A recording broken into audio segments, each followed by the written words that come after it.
One thing is that a lot of times you choose to be a writer because you get to sit in a room alone and not have to face people like I'm doing right now. And the other half of that is that all of your words that your characters say are so carefully crafted that you put it down and then you go, and it's not quite right, you know, that should have, I said but it should have been yet. And then you get to do it again and again.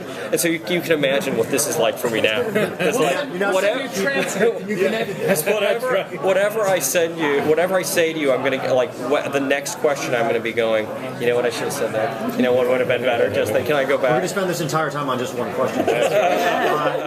So Flashpoint. Flashpoint is one of these iconic DC series.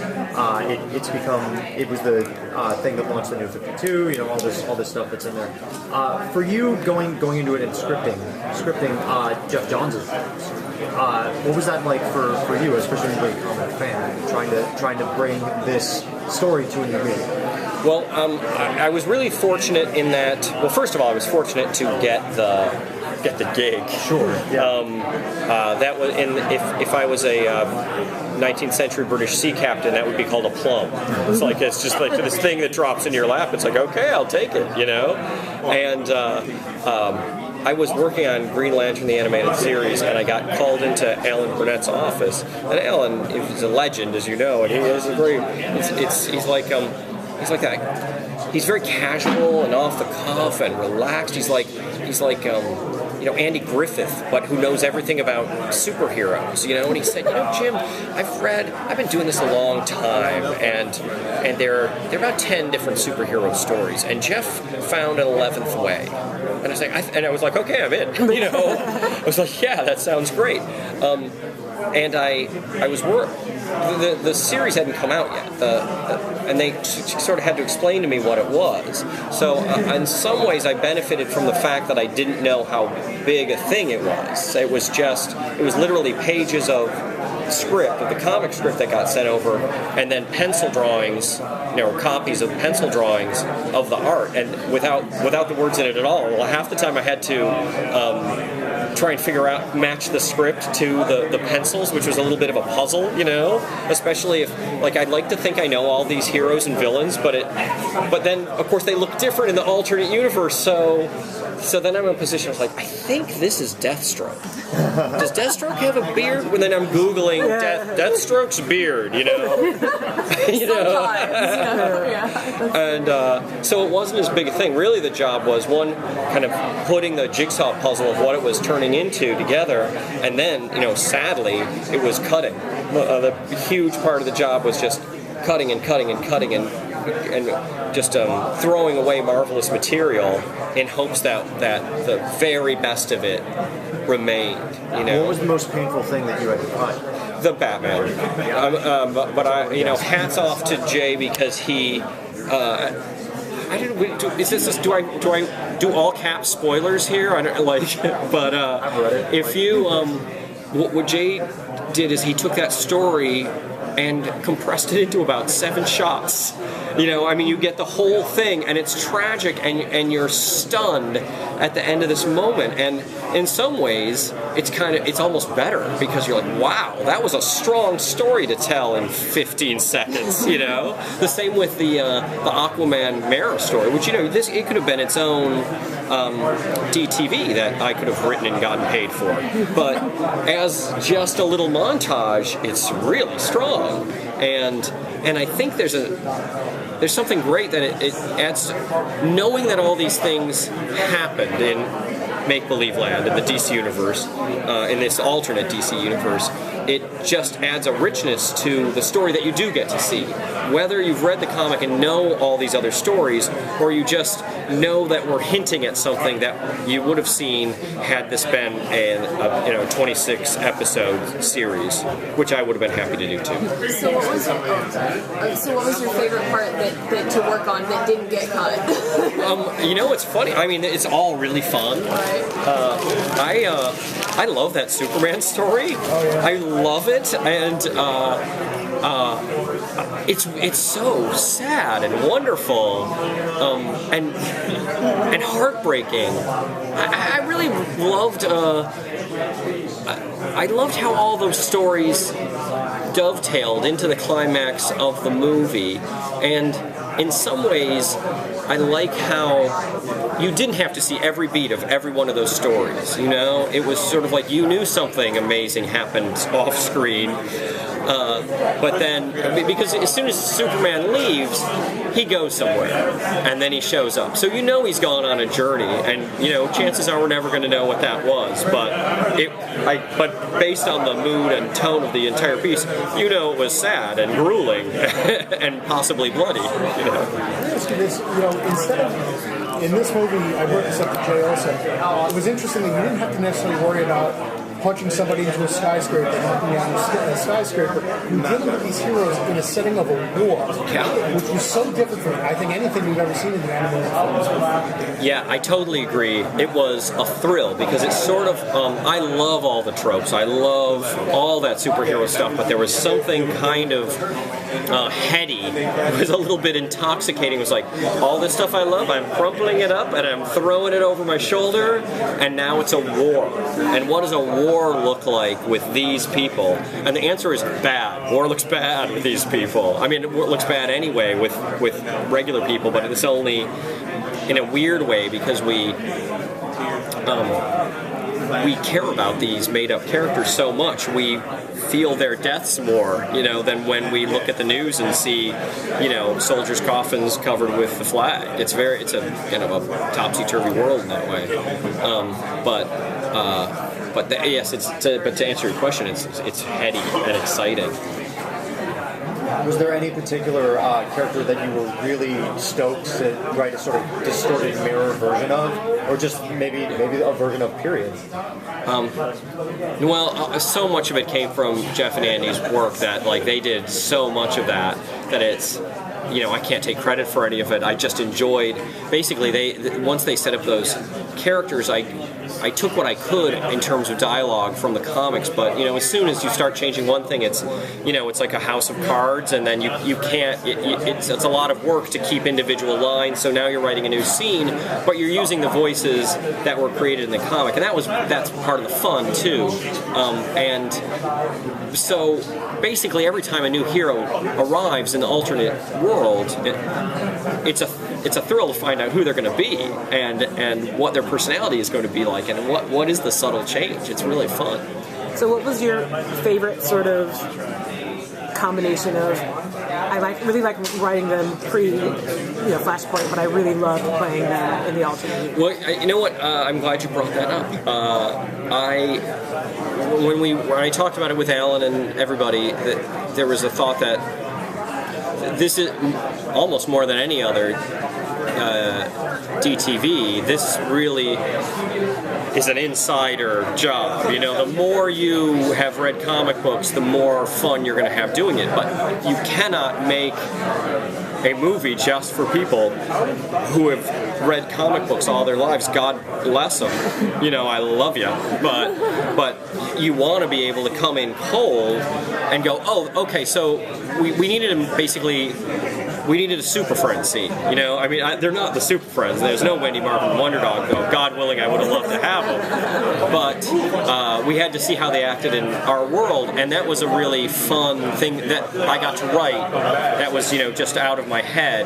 And, of course, then I got to bust out all my favorite things. I got to go to the Flash Museum and see all the rogues, and, you know, those are just burned into my head from reading comics as a kid. So I loved seeing Mirror Master and Captain Cold and all those wonderful rogues. And also it was a huge thrill to be able to do it for the Flash. I know that sounds a little ridiculous, like, oh, good old Flash, he deserves this, you know?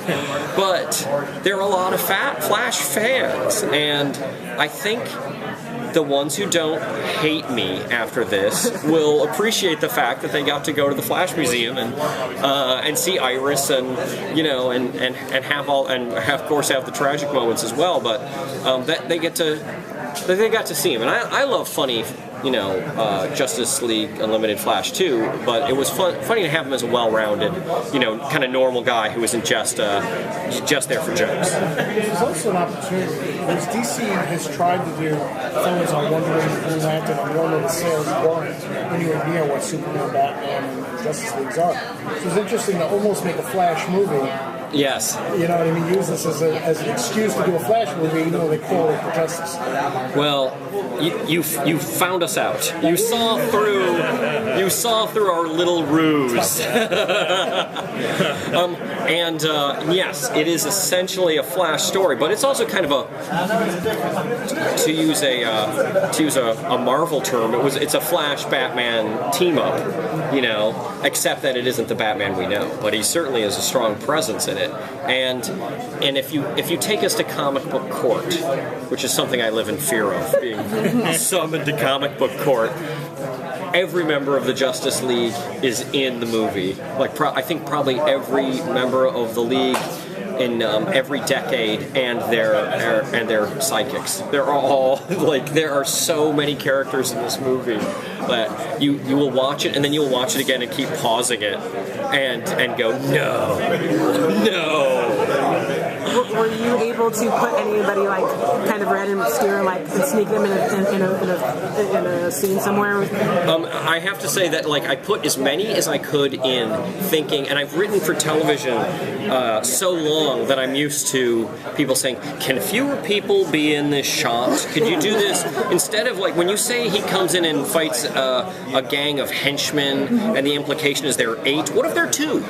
They're 2, but they're stronger. You know, and that's fine, and I've lived in that world, but this has been the opposite, where I like, to a certain extent, I almost self-censor and say, okay, well, there are only a few guys, or I'll put in as many as I think they can stand, and then I send it in, and Jay and the team put in 1,000 more, you know, just like so many characters that, no, there was no one I wanted to put in that didn't get in, and 1,000 more that I never thought of that are in. Which character were you especially happy with? Let me see. Well, I'm really glad the Demon's in there. Writers have an unusual.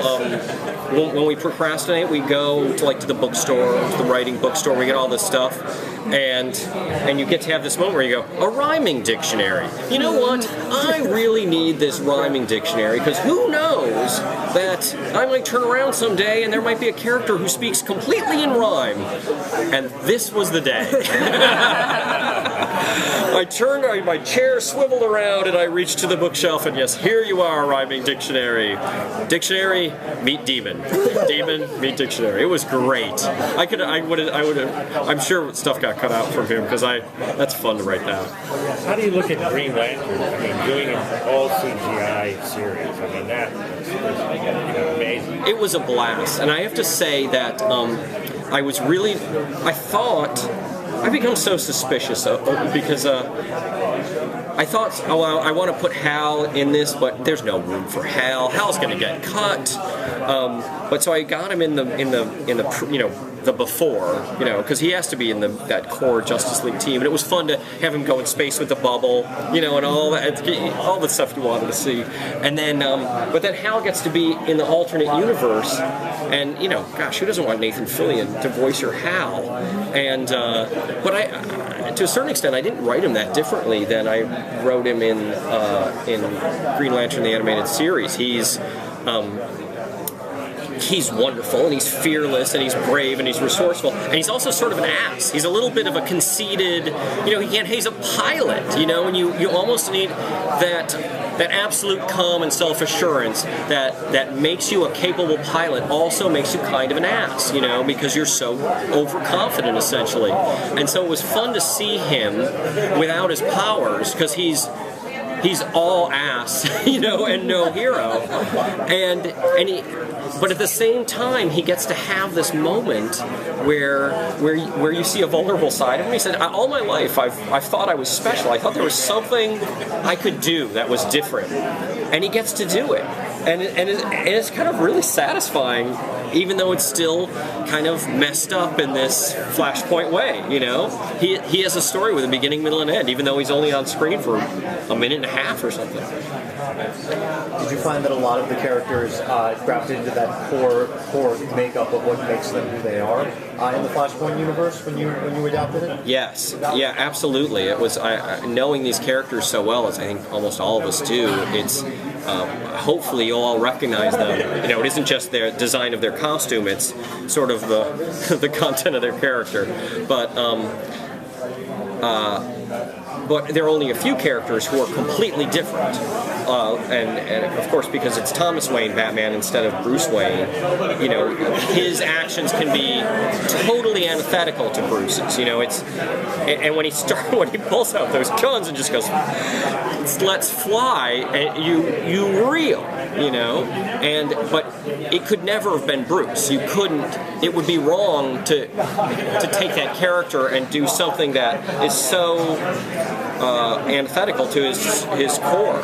And so I think that's a really clever way to do something new with that character, is to put someone else in that uniform who has a different set of parameters. And it's nice to see, you know, a grown man, you know, and he's in pretty good shape, you know, except for the drinking and the smoking. And you made Aquaman a badass. Yeah, you know what? I don't think you're ever going to see a more badass Aquaman than this. And you know, there's no reference to his finny friends. I mean, that's the temptation, you know, is of course in the first half, you know, we're having him riding that seahorse, you know, have those circles coming out of his head, the radar, talking to his finny friends. But no, I mean, you still had to make him a serious enough guy that he wasn't a joke on the first half, so that you're just appalled by fascist Aquaman on the other side. And at the same time, there's nothing he does that seems that out of character. You know, he's a little bit of an alien. He's certainly as self-absorbed as hell, you know, because he's the king. And the animators, Jay and everybody, did that amazing scene where Wonder Woman and Aquaman lock eyes, you know, at the beach. And you're like, you actually didn't need the rest of the story. You got it right then. You know, it was like, oh, this isn't going to go well. Well, thank you so much. Hey, that was really fun.